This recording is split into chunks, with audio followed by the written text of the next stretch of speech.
Stay tuned to PBS 39 for an all-new episode of Focus, all aboard the Amtrak Autumn Express. The recent excursion trip revives the push for passenger rail service in the Lehigh Valley. Plus, ladies, do you love your beauty blender? This pink egg-shaped makeup applicator has become a cult favorite. Guess where this business is based? Right in Bethlehem, Pennsylvania. We'll give you a tour, and we'll focus on community and history with a nonprofit organization celebrating more than 50 years of impact in our region, coming up right now on Focus. Focus is for our community.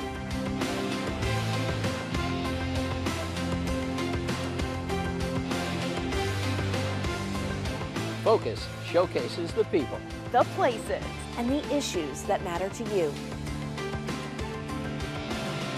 Focus on what matters. You never know what you're going to see when you tune into Focus.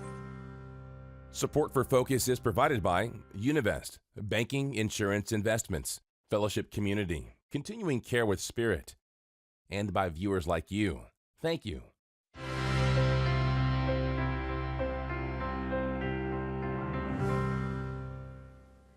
Thank you for joining us. I'm Laura McHugh. Coming up, we focus on business and community, but first we focus on transportation.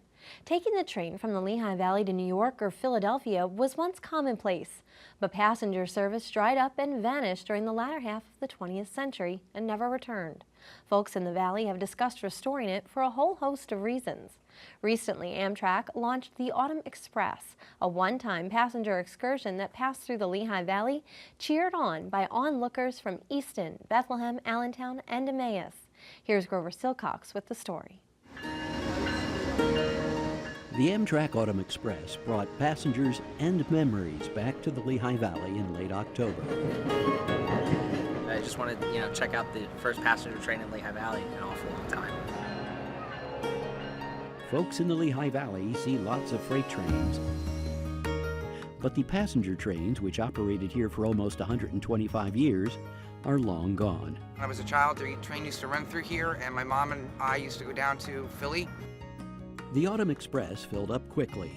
600 people bought their tickets and rode the rails on this special one-time excursion. They traveled from New York through the Lehigh Valley to Harrisburg and back through Philadelphia to Penn Station. To have it running again either from here to New York or here to Philly would be awesome because I could take my grandchildren, and they love to go on trains.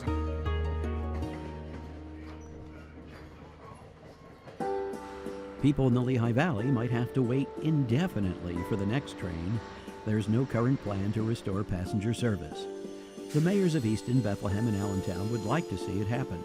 They see it as a way to reduce traffic congestion, spur development, and bring new life to the valley.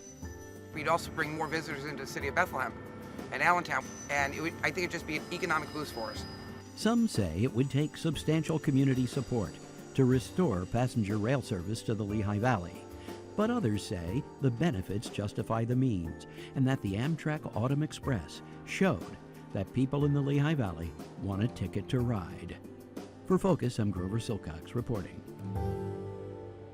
Thank you, Grover. To learn more, we're now joined by Amtrak Director of Transportation Connectivity, Adam Crum, Easton Mayor Sal Panto, and Joyce Marin, Executive Director of Renew Lehigh Valley. Thank you all for joining us. Thank you, Laura. Adam, I'll begin with you. Tell us what you learned from running the Amtrak Autumn Express. We learned that there's a lot of interest in traveling through the Lehigh Valley by passenger rail. This is the fourth time we've done the Autumn Express in the Northeast, and we carried over 600 passengers on 2 separate days, so over 1,300 people in total from New York through the Lehigh Valley to Reading and Harrisburg, and then back again through Philadelphia. And I was on the train on the 29th, and people had a fantastic time. It was a great day out. It was beautiful weather, wonderful scenery, and it was a huge success all around. We're very happy to work with Norfolk Southern to make it a success. They've been a partner a number of years in a row, and we are very pleased with the result. Mayor, I turn to you. Tell us about the history of rail service in the Lehigh Valley and what it used to be like and how popular it was. Well, I don't remember it myself personally. Actually, I do remember it a little bit. I remember my uncle actually traveling, my great uncle actually traveling by train. He lived in Allentown and would come to Easton by train, and we would walk down to the train station and walk back up the hill to Southside where we lived, my Uncle George. we saw that passenger rail was very important to Easton. It was the hub of a number of areas of getting to either Washington, Philadelphia, New Jersey, New York, all over. But the problem was that we had a group of people called auto lobbyists that really started to decline during the mid-20th century.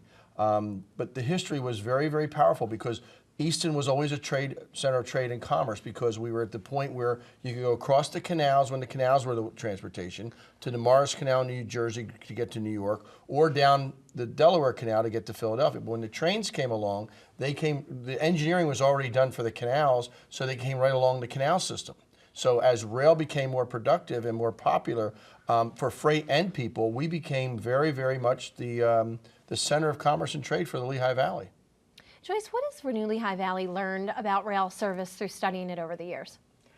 Well, rail is part of our larger smart transportation initiative that supports walking, bicycle infrastructure, transit to be more frequent than we see it today, the buses, and also passenger rail, and the interlinking of these systems for the health of our cities. As an advocacy organization for smart growth and sustainability, we believe save our land, save our towns. And save our towns means that we would like to see investment and businesses and a healthy economy for our cities and boroughs. Nothing, this is my belief, would be more impactful than restoring passenger rail, because people wouldn't need to have a car. They could get around from city to city and borough, and then to the bigger cities as well. I'll open it up for discussion. How many people would use it, and how would they use it? Would they be traveling within the Lehigh Valley or going to metropolitan areas, as you mentioned, Philadelphia, DC, New York? Well, our cities were built with rail, and all of them, you can still see the buildings that were the train stations. So that's an investment in infrastructure that our grandparents already spent. And it would bring it back would allow for a lifestyle that millennials increasingly are asking for. And baby boomers who are tired of having a house on a cul-de-sac with a big yard and having to drive everywhere, they want to retire, be closer to the arts, be able to walk to restaurants and retail. We are definitely a city of millennials in the city of Easton.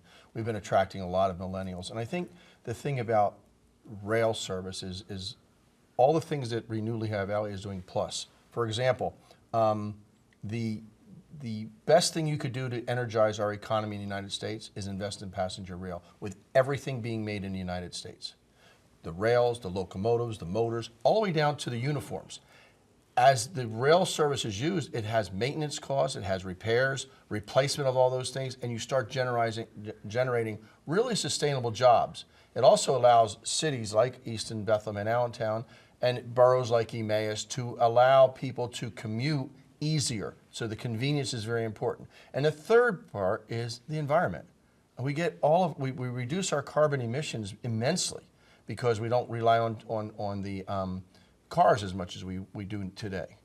Adam, could a community our size, a metropolitan area our size, support rail service? Oh, absolutely. In fact, the Lehigh Valley is the largest metropolitan area in the northeastern United States without passenger trains. Amtrak had its highest ridership year ending September fiscal 16. Over 31 million passengers carried, set a brand new record. We are seeing ever increasing interest in traveling by train, and we're very pleased with that. So what are the next steps in this discussion and in investigating this issue?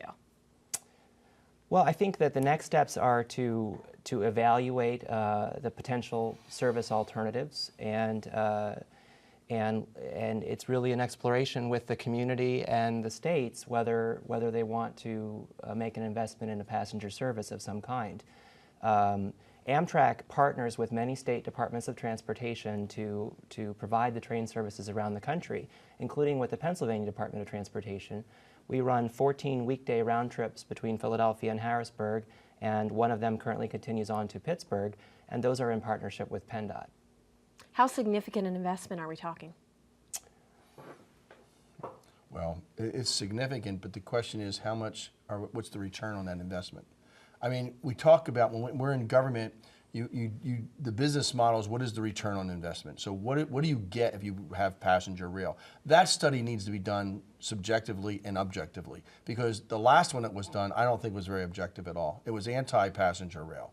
We need a study that says, okay, if you do this, that will happen. So let's just say, for example, one thing is the number of people moving into our communities and into our downtowns, our centers, our urban cores. And I think that would be significant. I also believe that people would come to, we have a lot to offer. Joyce talked about the arts and culture of a downtown and restaurant. We have a lot of reasons for New Yorkers, big city people, to come to the Valley for a weekend. It's not just commuters for business. It's also people who want to get out of the city and say, wow, there's a show at the State Theater, there's the Sands Casino, I can go to a baseball game. All those things that they don't do in the city, they could do here. So what part of that would happen? Those are the things, it was totally relied solely on commuters Monday through Friday for business. I think Friday and Sunday could be a big area for getting people out of the city into our valley. On the question of cost, I know people want to live this car-free lifestyle, the urban experience. And what, if we look at it broadly, does it cost if people don't need to own a car? Or they don't need to own 2 cars per household? Suddenly there's a big savings there as well. So if you had to guess today, what is the likelihood that the Lehigh Valley could see rail service return in the future? I'll start with Joyce. Something which the mayor and I see when we post information about this or what's happening in other communities, other regions, on social media is that it's really popular there. We get lots of comments, we get lots of likes. So as the political will grows for this topic, then it's possible. We would also need some vision, I think, on the federal level and the state level, but I believe, and maybe I'm being idealistic, but I believe literally anything is possible. Mr. Mayor. I think that the likelihood is more dependent on young people who are coming into a society, coming into political positions of power and authority and vote. And I see, for example, Easton, we're getting our first car share program because the young people that live downtown don't have a car or only have 1 car, and they use the other car, they just rent it by the hour. They don't want to own houses. They don't want to take care of houses. It's a whole new millennial approach. And I think as I see young people, when I get out to the high schools and the colleges, it's becoming much more objective that they want that. That's their objective. Passenger rail to them is, for all the reasons we just talked about, convenience, environment, reduce our carbon footprint, all those things are very important to the young people. Adam, likelihood we could see rail service in the Lehigh Valley? Well, you know, across the country in the most recent election, mass transit was on the ballot in many cases, and it passed in the vast majority of cases on the ballot because there's strong interest in it. So if there's a commitment and follow-through, I think anything's possible. All right, thank you very much for joining us. We now turn the focus to business and a multi-million-dollar company bringing the beauty industry to Bethlehem. For more, here's Focus reporter Brittany Garzillo. The saying goes, beauty comes in all shapes and sizes. One beauty product, internationally known for its shape and size, is made in Pennsylvania by a business based right here in Bethlehem. In August, we met with the president and chief operating officer of this multi-million-dollar company to learn about what makes this beauty blender so unique.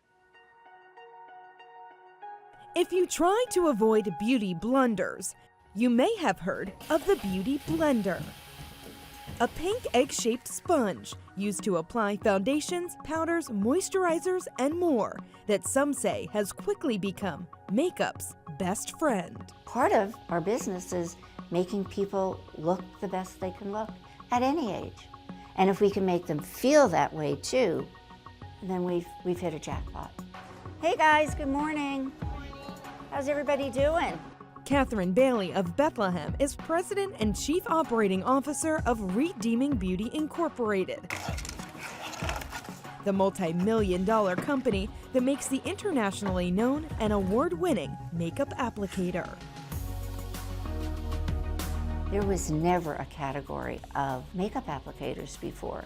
We've created that category and are very proud of it. Before this trademark pink tool can get into your hands, it passes through the hands of these individuals who package the product right here in Bethlehem. Do you think people realize that this is happening right here in the Lehigh Valley when they think of the international name Beauty Blender? Unfortunately not. Tucked within 26,000 square feet of space in Hanover Township, employees work to stuff, stack, and ship 80 to 90,000 different packages per day, which include white, nude, and black colored blenders, along with cleansers and other makeup products, besides one automated machine. All assembly is done by hand. One of our mottos is handcrafted with love in the USA. That's what we want everyone to know. Bailey estimates about 20 to 24 million beauty blenders are sold each year in various packages. So we say wet, squeeze, bounce. You squeeze it so it's damp, and then once your makeup is on, you blend it and bounce it on your face. Because there are no edges on your face. The concept for the cosmetic sponge was developed by Rianne Silva, a celebrity makeup artist and founder and chief executive officer of Redeeming Beauty. She approached Bailey with the idea in 2002. I was doing product development at a local company here and sent me a drawing, and when I saw it, I said, that's it. That's what the cosmetic industry has been waiting for, and the rest is history. I mean, you think LA, you think New York, and certainly you don't think Bethlehem, Pennsylvania. Redeeming Beauty currently has 70 employees in Bethlehem. Nick Capezza has been a professional makeup artist for the past 30 years and works as the company's visual merchandise manager. Rianne was one of the first pro artists to truly work in HD media.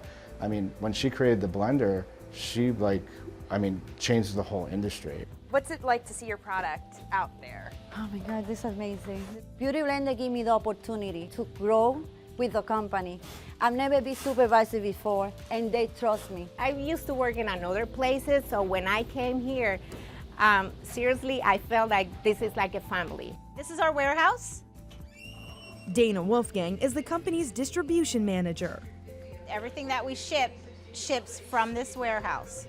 It's either shipped small parcel from the other room, or it's put on pallets and shipped out here across the country, across the world.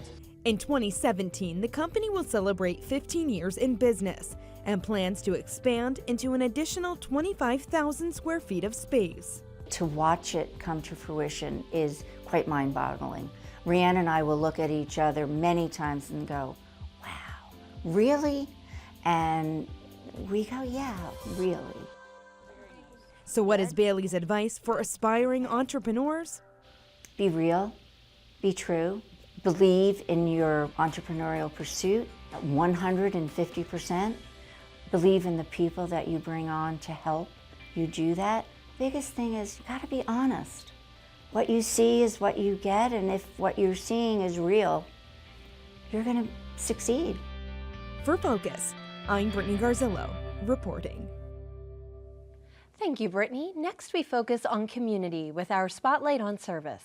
Sharing the history of the Community Action Committee of the Lehigh Valley, here's Focus reporter Grover Silcox. Thanks, Laura. Since 1965, the Community Action Committee of the Lehigh Valley has helped and empowered hundreds of thousands of low-income people. Led by its fiery executive director, Alan Jennings, the CACLV has created coalitions which include wealthy corporations, business people, community leaders, and low-income people to help those with little money, limited resources, and often no other place to turn. Community Action, how can I help you? For more than 50 years, the Community Action Committee of the Lehigh Valley, also known as the CACLV, has fought for the poor, the homeless, the jobless, and the dispossessed. So, Don, what's new at the 6th Street Shelter? Alan Jennings joined the CACLV right after graduating from college in 1980. He became executive director in 1990 and revved up new programs and partnerships to empower low-income people struggling to survive. People recognize the Second Harvest Food Bank. That's CACLV. The 6th Street Shelter, which is the largest shelter for homeless families, I think in eastern Pennsylvania, is CACLV. We do foreclosure mitigation. We help people buy homes. We help people start businesses. We help people who are on welfare become more employable. The Community Action Committee of the Lehigh Valley rose out of President Lyndon Johnson's War on Poverty in 1965. The Lehigh Valley was one of the first in the nation to create a community action program. This agency created Head Start. We created Lehigh Valley Legal Services. We created Planned Parenthood. The CACLV also created the Community Action Development Corporation of Allentown and a similar organization in Bethlehem to revitalize neighborhoods. We've done a couple hundred, maybe 300 facade improvements. We run a Main Street program on 7th Street in Allentown. A Main Street program that's cultivated small businesses. If the market doesn't work, the community isn't going to work, and the community can't work if everybody's poor. Allen and his staff pore over social justice issues. We're always the ones that, have the guts to stand up and say this isn't okay. The CACLV's Tyrone Russell works with business and community leaders on wealth disparity issues rooted in racial and ethnic bias. On this day, he conducts a leadership class for juniors at Easton Area High School. Today, actually, we are going to talk about goals again, but in a different way. We can't just increase a person's wealth because we want to, but we can increase a person's education as it pertains to the access of wealth.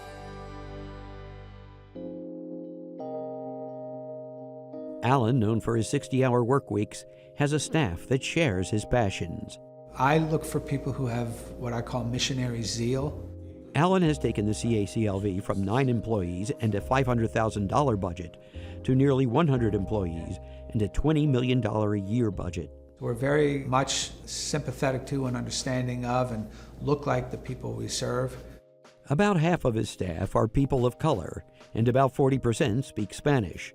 Many came to CACLV for services and found jobs here. Hi, good afternoon. My name is Lizette Soto. Lizette Soto went from living at Allentown 6th Street shelter to landing a job at CACLV. 17 years later, she still works for the agency and coordinates with PPL to help low-income folks with home heating problems. We help people with the lower payment for the bill, and we also refer customers to another program, like weatherization. Otis McNeil, who created a weatherization company, helps the families Lizette refers. And move back and now to insulate your entire stairs.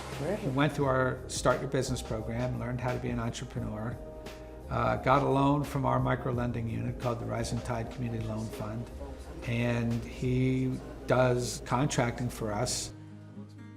The Rising Tide was actually the program who helped me get the funding to open my company. Any questions or concerns? Hearing none, all in favor say aye. Aye. Any opposed? Motion carries. Olga Negron, an immigrant from Puerto Rico, came to the CACLV for services 20 years ago. When I first moved to the Lehigh Valley, I'm a single mother with 3 daughters working for $6.40 an hour. We seek food stamp, we seek, medical assistance, and we went to the food bank, once a month, trying to stretch the money as much as we could. Today, Olga's president of the CACLV board and the first Latino woman elected to Bethlehem City Council. Her daughters went on to college and grad school. Olga expresses gratitude to CACLV. I will never be able to pay it forward. That's why I serve on the board. A board of directors made up of business and community leaders, 1/3 of whom represent low-income persons. First, we kind of go out and rattle the system and say, we have a problem, and try to make as much noise and get as much attention for that problem as we can, and then go find the people and institutions who ought to be part of the solution. Solutions that have made a difference in the lives of hundreds of thousands of people in the Lehigh Valley for more than half a century. For Focus, this is Grover Silcox reporting. That wraps up our show. Thank you for joining us. We'll see you next week. Until then, remember to focus on what matters.